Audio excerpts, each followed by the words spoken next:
నమో నమస్తే పరమార్థరూప నమో నమస్తేన్ఖిల కారణాయ నమో నమస్తేన్ఖిల కారకాయ సర్వేంద్రియాణా మధివాసినేపి. 1 అర్థం నీకు నమస్కారం. నమస్కారం. నీవు పరమార్థరూపుడవు, సత్యస్వరూపుడవు, సమస్త జగత్తుకు కారణమైనవాడవు, ప్రపంచంలోని అన్ని కర్మలకు కర్త అయినవాడవు, అన్ని ఇంద్రియాలలోనూ అంతర్యామిగా నివసించేవాడవు. అటువంటి నిన్ను నేను పునః నమస్కరిస్తున్నాను. నమో నమో భూతమయాయ తేన్స్తు నమో నమో భూతకృతే సురేశ. నమో నమః స్పర్వధియాం ప్రబోధ నమో నమో విశ్వలయోద్భవాయ. 2 అర్థం భూతమయుడవు, భూతాలను సృష్టించిన సురేశుడవు నీకు నమస్కారం. సర్వ జ్ఞానానికి ప్రబోధకుడవు, విశ్వలయోద్భవానికి కారణుడవు నీకు నమస్కారం. నమో నమో విశ్వభృతేన్ ఖిలేస నమో నమః కారణ కారణాయ. నమో నమో వేదవిదామదృశ్య. నమో నమ అస్సర్వవరప్రదాయ.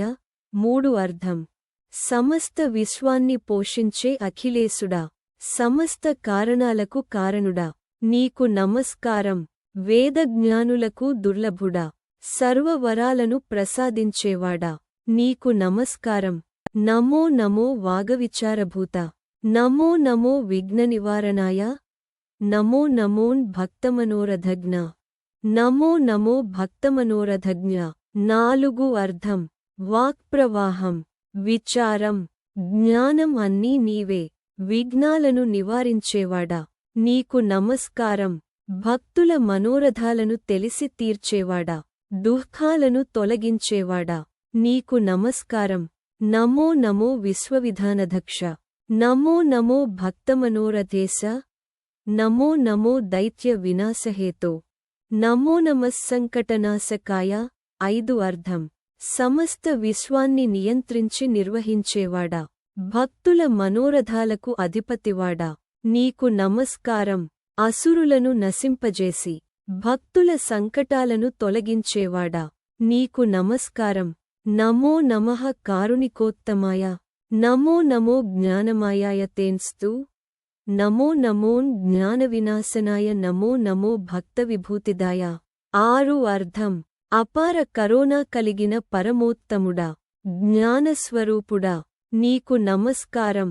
అజ్ఞానాన్ని నశింపజేసి భక్తులకు మహిమలను ప్రసాదించేవాడా, నీకు నమస్కారం.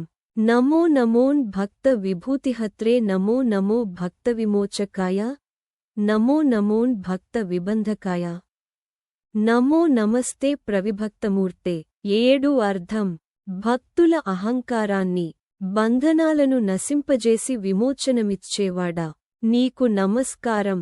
అనేక రూపాలలో విభజింపబడి ప్రత్యక్షమయ్యే పరమాత్ముడా, నీకు పునః నమస్కారం. నమో సమస్తత్వ విబోధకాయ. నమో నమస్తత్వ విదుత్తమాయ. నమో నమస్తేన్ ఖిల కర్మసాక్షినే. నమో నమ శ్రీగణనాథ తుభ్యం. 8 అర్థం సమస్త తత్వాలను బోధించేవాడా, తత్వజ్ఞానంలో శ్రేష్ఠుడా, నీకు నమస్కారం. అన్ని కర్మలకు సాక్షిగా ఉన్నవాడా, శ్రీ గణనాథుడా, నీకు పునః నమస్కారం. ఈ శ్లోకం పరమాత్ముడైన దత్తాత్రేయుడి లేదా బ్రహ్మస్వరూపుడి స్తుతి. ఆయన సమస్త సృష్టికి కారణుడు, కర్మలకు కర్త, మరియు ప్రతి జీవి అంతరంగంలో ఉన్న చైతన్య స్వరూపుడు అని ఈ శ్లోకం వివరిస్తుంది.